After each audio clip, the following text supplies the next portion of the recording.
యువతే చమురు ధరలకు రెక్కలు. ఇరాన్ ఇజ్రాయెల్ ఘర్షణల ప్రభావమే కారణం. వ్యూహాత్మక హర్ముజ్ జలసంధిని టెహ్రాన్ను అడ్డుకుంటే తీవ్ర ప్రభావం. అక్కడి నుంచి భారత్ సహా పలు దేశాలకు క్రూడ్ ఆయిల్ దిగుమతి, ఎల్ఎన్జీ ధరలు పెరిగేటువంటి అవకాశం. ఇరాన్ ఇజ్రాయెల్ దేశాల నడుమ జరుగుతున్నటువంటి ఘర్షణ ప్రభావం చమురు ధరలపై పడే అవకాశం ఉంది. మరి ముడి చమురు రవాణాకు వ్యూహాత్మక ప్రాంతమైన హర్ముజ్ జలసంధిని ఇరాన్ అడ్డుకుంటే మాత్రం చమురు ఎల్ఎన్జీ ధరలు పెరిగేటువంటి అవకాశం కనబడుతుంది.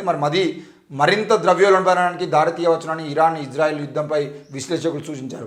హర్ముజ్ జలసంధి ద్వారానే భారత్ వంటి దేశాలు సౌదీ అరేబియా, ఇరాక్, యుఏఈ నుంచి క్రూడ్ ఆయిల్ దిగుమతి చేసుకుంటాయి.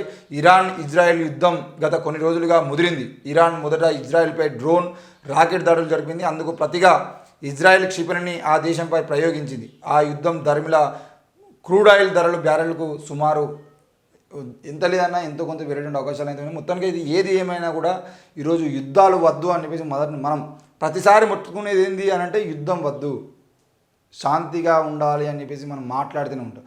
మరి ఆ శాంతికి సంబంధించిన విషయంలో బీజేపీ లాంటి పార్టీలు ఏంది అని అంటే యుద్ధం అనివార్యం, యుద్ధం చేయాల్సిన పరిస్థితి వస్తే మేము సిద్ధంగా ఉన్నామని చెప్పేసి ప్రకటించి పక్క రాష్ట్రాలతో పక్క దేశాలతో కలిసిమెలిసి ఉండేటువంటి గుణం లేక 24 గంటలు పొడుచుకునేటువంటి బ్యాచ్లు తయారు చేస్తారు. ఈరోజు 24 గంటల పాటు జిహాద్ అనే వాళ్ళందరూ ఉగ్రవాదులు అని చెప్పేసి, జిహాద్ అంటేనే ఉగ్రవాదము, బురుకా వేసుకున్న వాళ్ళు ఉగ్రవాదులు, గడ్డం పెంచుకుంటే ఉగ్రవాది, ముస్లిం అంటేనే ఉగ్రవాది అనే రకంగా ఎట్లయితే ఈరోజు బీజేపీ ప్రచారం చేస్తూ ఉందో, మరి వీళ్ళు తయారు చేసే గ్యాంగులను ఏమన్నా కూడా మాత్రం చెప్పరు. ఈరోజు కత్తులు పట్టుకొని కట్టెలు పట్టుకొని రోడ్ల మీద తిరిగేటువంటి బ్యాచ్ని ఏమనాలి? ఈరోజు వాళ్ళేమో ఉగ్రవాదులు అవుతారు. ఎవరో 10 మంది ఏదో చేసేది ఉంటే మొత్తం వాళ్ళ ముస్లిం సామాజిక వర్గం మొత్తం కూడా మీరు ఉగ్రవాదులు అన్నప్పుడు మరి మీరు చేసేటోళ్ళు ఏంది? మీరు తయారు చేస్తున్న బ్యాచ్ని ఏమనాలి? ఈ విషయాన్ని కూడా సమాధానం చెప్పాల్సిన అవసరం. మరి దయచేసి ఇప్పటికైనా బీజేపీ దాన్ని తగ్గించుకోవాలి. లేదు అని అంటే ప్రపంచంలో యుద్ధాలు పెరిగితే ఈరోజు ఇరాన్కి ఇజ్రాయెల్కి జరుగుతున్నటువంటి ఈ యుద్ధం ఏదైతుందో ఆ యుద్ధం వల్ల ప్రపంచం మొత్తం క్రూడ్ ఆయిల్ ధరలు పెరిగి ప్రపంచం మొత్తం పెట్రోల్ డీజిల్ ధరలు పెరగాల్సిన పరిస్థితి వస్తుంది. మరి క్రూడ్ ఆయిల్ ధరలు పెరగకపోయినా కూడా మీరు పెట్రోల్ని 110 రూపాయలకు పెంచారు. మరి క్రూడ్ ఆయిల్ ధరలు పెరిగేదంటే 150 వేస్తారో 200 వేస్తారో అర్థం కాదు. ఒక రకంగా నిజానికి ఇప్పుడే పెంచాలి. ఇరాన్ ఇజ్రాయెల్ ఒక 50% పెంచాలి ఎటైతే అప్పుడు బీజేపీ ఏం డ్రామాలు ఎత్తుంది అనేది అర్థమవుతుంది. ఏమున్నది ఆడ యుద్ధం జరుగుతుంది కాబట్టి అంటే మరి మిగతా యుద్ధాలు జరిగినప్పుడు మీరు ఆ యుద్ధాన్ని ఆపడం కోసం ప్రయత్నం చేయకుండా ఏదో ఒక దేశం వైపు నిలబడి ఎందుకు మాట్లాడారు?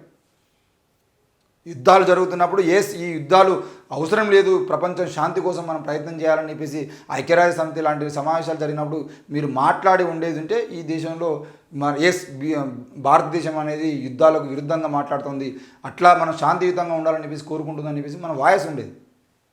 ఒక్కొక్క దేశంలో యుద్ధం జరిగినప్పుడేమో మీరు ఏ దేశంతో అక్రమ సంబంధాలు ఉండాలి, ఏ దేశంతో క్రమ సంబంధాలు ఉండాలి అనే విషయంలో క్లియర్గా ఉంటారు. పాకిస్తాన్తో యుద్ధం అయితేనే మీరు కూడా చేతులు కలుపుతారు, చైనాతో యుద్ధం అయితే మీరు కూడా చేతులు కలుపుతారు. మరి అదే చైనా మన మీద యుద్ధం చేస్తా అంటే మనతో ఎవడచ్చుడు ఉండడు. సో యుద్ధాలకి మనం వ్యతిరేకము, యుద్ధం వద్దు, శాంతి ముద్దు అని చెప్పేసి మనం ప్రకటించినప్పుడు ఇట్లాంటివి జరిగేది ఉంటే ఇట్లాంటివి తగ్గేటువంటి అవకాశాలు ఉంటాయి. ప్రతి దేశం ఏదో ఒక దేశానికి మద్దతుగా ఉండి మీరు దాడులు చేసుకుని మీరు యుద్ధాలు చేయండి, సావండి అని చెప్పేసి ప్రోత్సహిస్తే ఈరోజు ఇట్లాంటి పరిస్థితులు వస్తాయి. కాబట్టి మరి మొత్తానికైతే దేశంలో కాదు ప్రపంచవ్యాప్తంగా క్రూడ్ ఆయిల్ ధరలు అయితే పెరుగుతాయి. అప్పుడు ఇక 110 రూపాయలు కదా 150 రూపాయలు అయినప్పుడు మనం ఏందని అర్థమవుతుంది.